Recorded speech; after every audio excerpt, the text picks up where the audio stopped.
ప్రియమైన దేవుడు బిడ్డలారా, కొన్ని ఆత్మీయమైనటువంటి మాటలు అక్కడ మనం జ్ఞాపకం చేసుకుంటాం. సామెతల గ్రంథం 6వ అధ్యాయం 16వ వచనాన్ని చదువుతాం.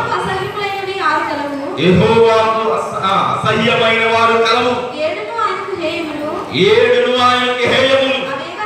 అవేమనగా అహంకార దృష్టి, నాలుక, నిరపరాధులు చంపు చేతులు, దుర్యోచనలు యోచించు హృదయమును, కీడు చేయటం త్వరగా పరిగెత్తు పాదములను, లేని వాటి పలుకు అబద్ధ సాక్షియు, అన్నదమ్ములలో జగడమును పుట్టువాడును. ప్రియమైన దేవుడు, అంటే దేవునికి హేయమైనవేంటో ఒక లిస్ట్ అక్కడ చెప్తా ఉన్నాడు.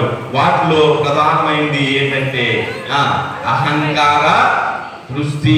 అహంకారం అనేది ప్రియమైన దేవుడు బిడ్డలారా, దేవుడు దృష్టిలో ఇది హేయమైనది, నీచమైనది.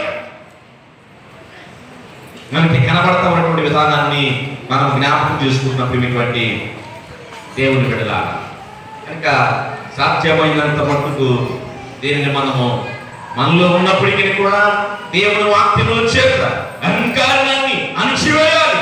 అహంకారాన్ని మనం తీసివేసుకోవాలి. యాకోబు పత్రికలో అంటాడు, భక్త కోటికి జనాంగానికి రాస్తూ యాకోబు దగ్గర మాటలు చెప్తాడు. 4వ అధ్యాయం 6వ వచనంలో మనం చూస్తూ ఉన్నప్పుడు, అమ్మా 4వ అధ్యాయం 6వ వచనం, కాదు గాని ఎక్కువ కృపనిచ్చు, అందుచేత దేవుడు అహంకారులను ఎదిరించి దీనులకు కృప అనుగ్రహించెను.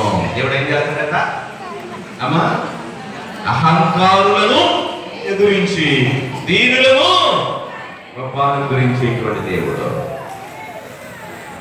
కనుక